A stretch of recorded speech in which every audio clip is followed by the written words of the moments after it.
Internet, on se retrouve aujourd'hui pour la 4e vidéo du spécial Halloween. Aujourd'hui, je vais vous parler d'une vidéo qui m'a beaucoup été demandée suite à la vidéo sur Mark Kilroy, où je vous parlais de la Santa Muerte. Et plusieurs d'entre vous m'ont dit que ça serait intéressant une vidéo sur la Santa Muerte. Il y a moins d'informations que je pensais. Ça reste quand même... bon là, ça devient un petit peu plus mainstream, là, cette religion. Mais c'est encore un peu underground, puis c'est... En tout cas, il n'y a pas tout qui se dit sur Internet. Donc voilà, je vais vous parler un peu de la religion, c'est quoi les sortes de rituels qu'ils font, qui y croit. Je sais pas si ça va vous faire peur, mais c'est éducatif. Donc on se lance.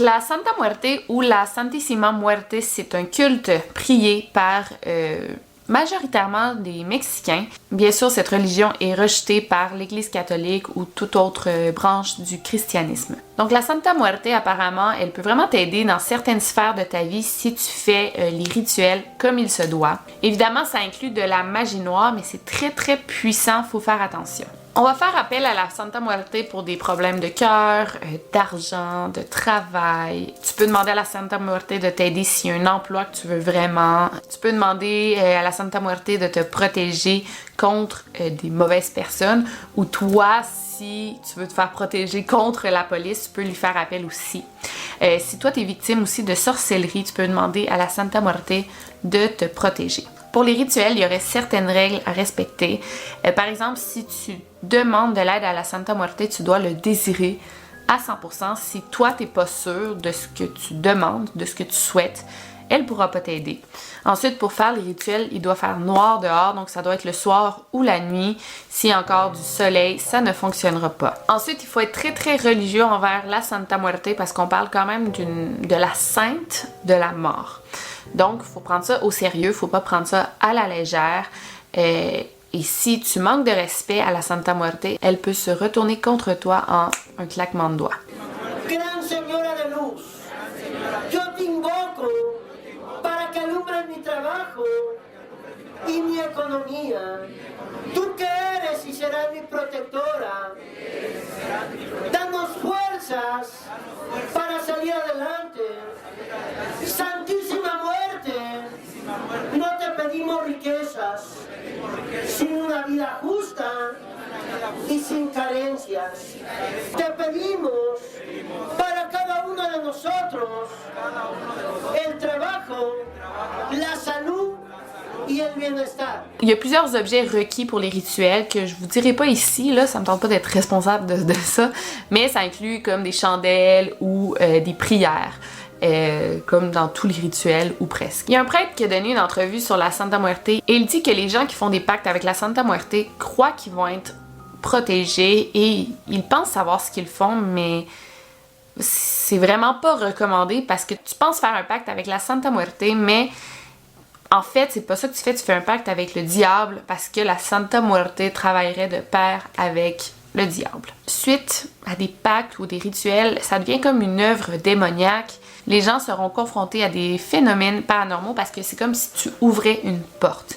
Et là, il peut y avoir des ombres qui te suivent, des robinets qui ouvrent tout seuls, des objets qui se déplacent. Et il y a même des personnes qui vont entrer dans des états de psychose très avancés. Et honnêtement, il y a beaucoup plus d'adeptes de la Santa Muerte qu'on le croit. Par exemple, juste dans l'état du Yucatan, qui est pas si gros, il y a plus de 200 personnes qui sont très croyants de la Santa Muerte. Cette religion est surtout populaire chez les gens un petit peu plus défavorisés ou qui travaillent comme sur le marché noir, si on veut, par exemple, des narcotrafiquants, des femmes qui travaillent dans la prostitution vont faire appel à la Santa Muerte. Les sociologues disent qu'en état de désespération, c'est là que les gens vont faire appel à la Santa Muerte. Et apparemment, les gens l'adorent tellement parce que ça marche. Tu peux lui demander n'importe quel caprice et elle va te l'accorder.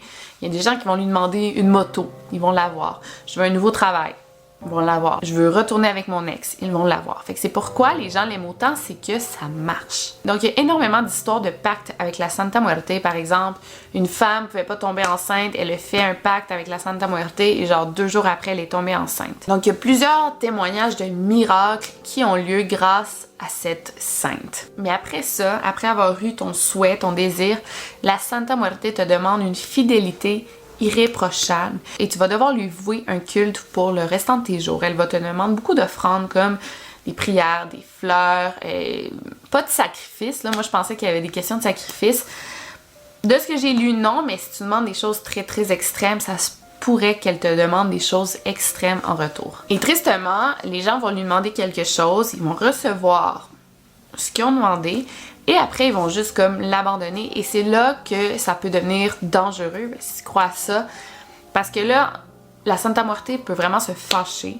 Elle peut te hanter à la fin de tes jours. Mais si tu ne suis pas les règles, elle peut devenir très violente et même t'enlever quelqu'un de cher dans ta vie. Donc si tu fais un pacte avec elle, il faut que tu sois prêt à faire face aux conséquences qui peuvent suivre les rituels. Mais ce qui fait peur, moi je pense que c'est pas la religion, c'est les croyants. Les croyants peuvent aller très très loin dans ce qu'ils vont faire pour la Santa Muerte. Par exemple, en 2017, dans la prison d'Acapulco, il y a 28 détenus qui ont été tués et on a offert ces victimes en offrande à la Santa Muerte. Et ce sont les membres du cartel de drogue, le Cartel Independiente d'Acapulco, qui auraient fait ces sacrifices. Donc comme je vous dis, il y en a vraiment qui prennent ça au sérieux, qui sont prêts à faire des meurtres pour avoir ce qu'ils veulent en échange. Lo primero que se ubicó desde afuera, sin que se entrara, es los 5 cuerpos primeros, que los pusieron como a la vista. Después se encontró otro grupo de 8 personas, después de 14. Estos 14 terceros fueron, les fue quitada la vida frente a una imagen de la Santa Muerte y se les colocaron monedas encima. O sea, con un mensaje pues que tendríamos que interpretarlo, ¿no? Y que se ha tratado de interpretar como si hubiera sido un ritual, pues. Después otra persona solitaria en un lugar donde son los encuentros con las parejas de los reclusos. La entrada fue en toda, yo diría que con toda calma, no hubo resistencia, no hubo confrontación. Lo que se encontró es que había mucho temor dentro de los propios reclusos por lo que había sucedido. Aussi, à Sonora, au Mexique, on a arrêté une famille de 8 parce qu'ils ont commis un meurtre. En fait, ils ont tué un enfant, un petit garçon, pour offrir aussi à la Santa Muerte. Et même que pendant l'enquête, ça c'est vraiment fou, les policiers se sont rendus compte que c'était le 3e meurtre que cette famille faisait, 3e sacrifice qu'on faisait pour la Santa Muerte. Et c'est vraiment fou, là, durant cette enquête-là, on a comme retrouvé un enfant disparu depuis quelques années et une femme de 55 ans. Donc comme je vous dis, parfois la religion nous fait faire des choses inimaginables. ¿Por qué lo mató, señor? No, cree uno en esas cosas, pero no. ¿Qué creía usted a la No, pues no. Era cosa que nos pusimos de acuerdo todas. ¿Pero para qué? ¿Qué pensaba cuando No. Pensaba no. Esas ya son suposiciones que nos hicieron decir a huevo. Eso ya no voy a decir nada yo. Pero Que según era una bruja y que sabe que eso, porque todas nos pusimos de acuerdo. Las 4. ¿Pero por qué se pusieron de acuerdo para qué? ¿Para matarla? Sí, a la señora. ¿Por qué? Porque según que porque iba a dar dinero a la Santa Muerte y que sé que puras pendejas de esas. Sí.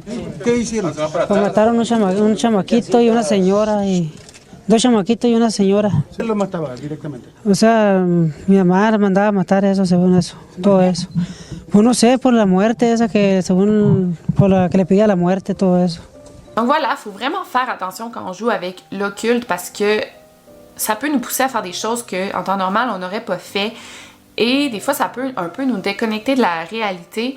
Et comme je vous dis, par après, il y en a qui sont hantés, qui sont suivis par des ombres qu'ils n'ont jamais vues avant à cause de la Santa Muerte, qui est une sainte de la mort qui est peut être très violente. Donc voilà pour la Santa Muerte. Demain, on se retrouve pour une vidéo beaucoup plus longue. Les 3 vidéos qui suivent vont être les plus longues de ma semaine. Donc si vous avez aimé cette vidéo, laissez-moi un gros thumbs up. Et sinon, on se revoit demain pour une nouvelle vidéo spéciale Halloween. D'ici là, n'oubliez pas de garder l'œil ouvert. Over and out.